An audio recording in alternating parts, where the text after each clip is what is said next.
Friends, ఈ అరటి పువ్వుతో కూర చేసుకుందామండి. ఈ అరటి పువ్వును ఒలిచేటప్పుడు ముందు చేతులకి ఆయిల్ పెట్టుకోవాలి, లేకపోతే గ్లౌజ్ వేసుకోవాలి. లేదంటే దురదలాగా ఉంటుంది, ప్లస్ నల్లగా అవుతాయి. సో దీన్ని ఒక్కొక్కటి ఇట్లా తీసి ఇట్లా ఒలుసుకుంటే వస్తాయి. నేను ఒక చేతితో తీస్తున్నాను కనుక చెప్తున్నాను. ఇదిగోండి, ఇట్లా వస్తాయి. ఇవన్నీ ఫస్ట్ ఇట్లా తీసుకుని ఒలుసుకుని దీంట్లో చక్కగా పెట్టుకుందాం. ఇవన్నీ ఒలుస్తాను, చూపిస్తాను మీకు. ఓకే, ఇది చూడండి ఎంత మంచిగా అనిపిస్తున్నాయంటే నీట్గా చక్కగా ఉన్నాయి. సో చాలా నీట్గా ఉన్నాయి. సో ఇట్లా వేస్తున్నాను చూడండి. అన్నీ కొన్ని సమంగా ఇట్లా తీస్తుంటే కాస్త ఈజీగా వస్తున్నాయి. యాక్చువల్గా గ్లౌస్ తోటి కొంచెం ఇబ్బందే ఉంది. గ్లౌస్ తీసేయాలి, అయిపోయింది కదా, కోసేసాం కదా. గ్లౌస్ తోటి అంత గ్రిప్ అయితే దొరకట్లేదు. కానీ ఇదిగోండి, ఇవంట దొంగోడు అంటారంట. సో ఇట్లా ఇవన్నీ తీసేసుకుని ఇక్కడ పెట్టుకోవాలి. అన్నీ తీసేద్దాం. తీసేసాను. తీసేసిన తర్వాత చూడండి ఎట్లా వస్తున్నాయో. గ్లౌస్ ఇందాకైతే జిగురుగా ఉంది. సో నాకు అసలు వీలు కలవలేదు. కాకపోతే కొంచెం ఫస్ట్ ఆయిల్ పెట్టుకున్నాను, బాగా జిగురుగా ఉందని. ఇదిగోండి, ఇట్లా ఇవన్నీ మనం ఎట్లా తీసుకుని ఒక పక్కన పెట్టుకోవాలి. ఇవన్నీ ఇట్లా మీకు మళ్ళీ ఎన్ని వస్తాయో చూపిస్తాను. ఫ్రెండ్స్, ఇవన్నీ తీసాను చూడండి. వీటిని ఇందులో ఉన్నాయి. వీటిని దొంగోడు పిల్లేడు అంటారంట. చూడండి ఎన్ని ఉన్నాయో. అంటే నేను 2 పువ్వులు తీసుకుంటే ఎన్ని వచ్చినాయి. సో ఇందులో ఇవి ఉన్నాయి. సో చూడండి చెత్త ఎంత ఉందో. ఓకే, మరి దీన్ని మనం చిన్న ముక్కలుగా కోసుకుందాము. మనం కూర చేసుకోవాలన్నప్పుడు సాయంత్రం చేయాలంటే ఉదయం ప్రిపేర్ చేసుకోవాలి. ఉదయం చేసుకోవాలంటే సాయంత్రం ప్రిపేర్ చేసి పెట్టుకుంటే ఈజీగా ఉంటుంది.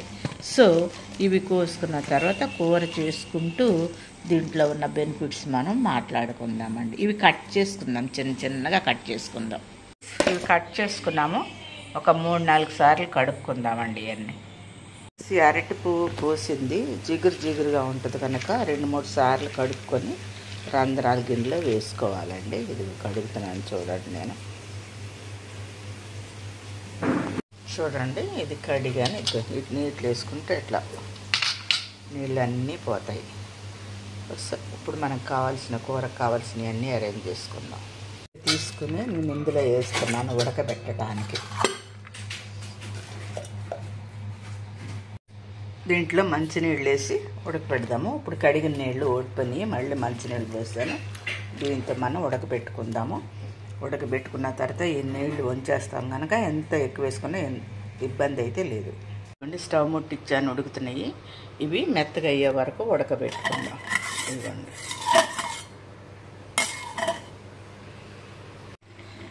ఫ్రెండ్స్ చూడండి, ఇది ఉడికిపోయింది.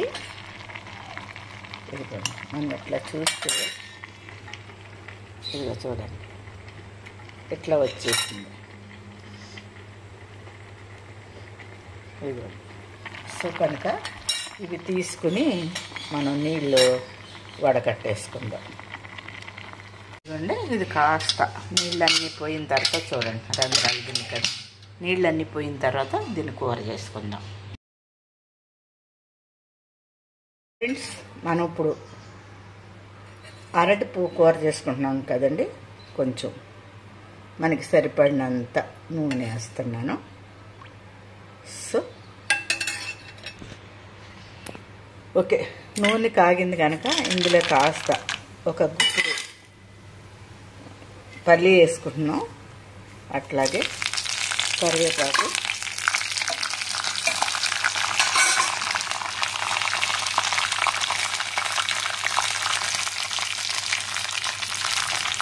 ఒక స్పూన్ మినపప్పు, ఒక స్పూన్ పచ్చెనగపప్పు, కొంచెం ఆవాలు, కాస్త జీలకర్ర వేస్తున్నాను. ఇవి వేయించుకుందాం మనం. సో దీంట్లో కాస్త అల్లం పేస్టు, కొంచెం వెల్లుల్లి కూడా కొట్టి వేసేస్తున్నాను నేను ఇందులో.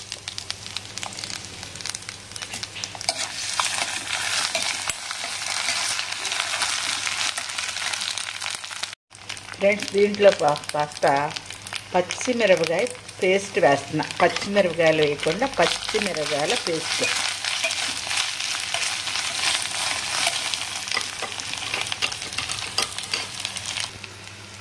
సో దీంట్లో కాస్త ఇంగువ,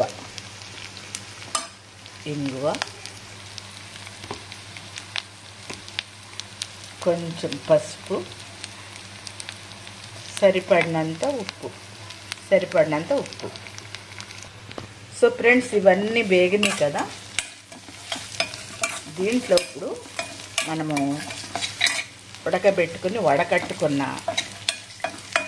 అరటి పువ్వు కట్ అది వేద్దామండి. చూడండి, మంచిగా కలుపుకుందాము. కలుపుకొని దీని మీద మూత పెట్టుకుందాము.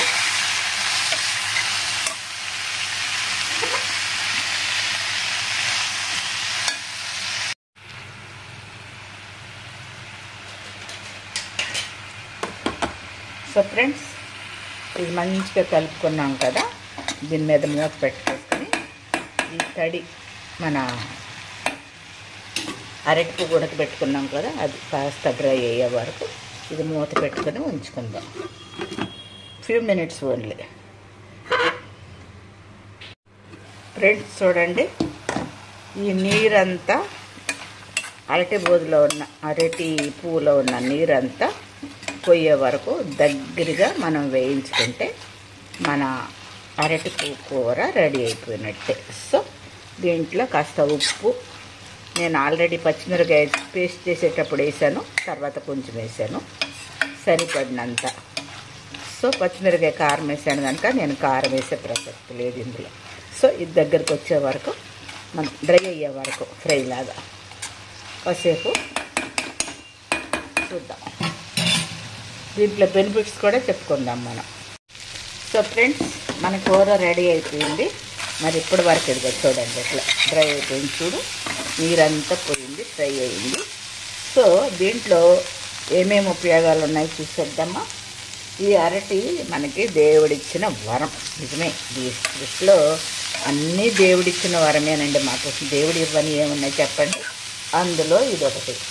ఇందులో ఇది తినటం వల్ల గుండె జబ్బులు నివారిస్తాయి, కిడ్నీ ఇన్ఫెక్షన్ లేకుండా, అంటే కిడ్నీలో రాళ్ళు కరిగిపోతాయి. దీంట్లో ఫైబర్ ఉండటం వల్ల కాన్స్టిపేషన్ లేకుండా ఉంటుంది. షుగరు, బీపీల నుంచి నివారింపబడుతుంది. ఇది కనీసం నెలకి ఒక్కరోజైనా ఈ కూర తింటే మంచిదని మన పెద్దలు చెప్తున్నారండి. దీంట్లో పొటాషియం ఎక్కువగా ఉంటుంది కనుక ఈ కూరని అప్పుడప్పుడు తినొచ్చు. ఇన్ని ఉపయోగాలు ప్రతి దాంట్లో, దేవుడిచ్చిన ప్రతి దాంట్లో, సృష్టిలో ఉన్న నాన్ వెజ్లోనే కాదు వెజ్లో కూడా అనేక రకమైన పోషకాలు ఉన్నాయి కనుక బ్యాలెన్స్డ్గా తింటే ఆరోగ్యం మన చేతుల్లో ఉంటుందండి. మరి ఈ వీడియో మీకు నచ్చిందా? నచ్చితే లైక్, షేరు, సబ్స్క్రైబ్ చేయండి. మరొక వీడియోలో మరలా కలుద్దాం. అంతవరకు సెలవు. నమస్తే అండి. బాయ్ అండి. Bye bye. ఇది మనం ప్రిపేర్ చేసుకుంటమే కాస్త టైం పడుతుంది, ఎక్కువ టైం పడుతుంది, కాస్త కాదు ఎక్కువ టైం. అందుకని మనం ముందు రోజు ప్రిపేర్ చేసుకోవచ్చు. ఇది ప్రిపేర్ అయిపోయిన తర్వాత ఈజీ అండి చేసుకోవటం. Okay, thank you.